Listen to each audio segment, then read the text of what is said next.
Hello again, everyone. Truck CB Sales here with a tune-up report for Jason and Virginia on this Galaxy DX55 HP. Jason, we got it ready to go for you. We upgraded the finals. They still have IRF 520s, but they're a higher quality Vishay. We upgraded the voltage regulator, the electrolytics, put you a VFO wind-up in here, and also put your echo right here, okay? Let's go and get right to it. RF power all the way down. 5-watt slug. Half watt.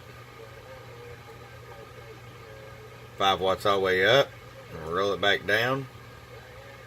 We're a 100-watt slug. Gonna show you average power swing. Hello.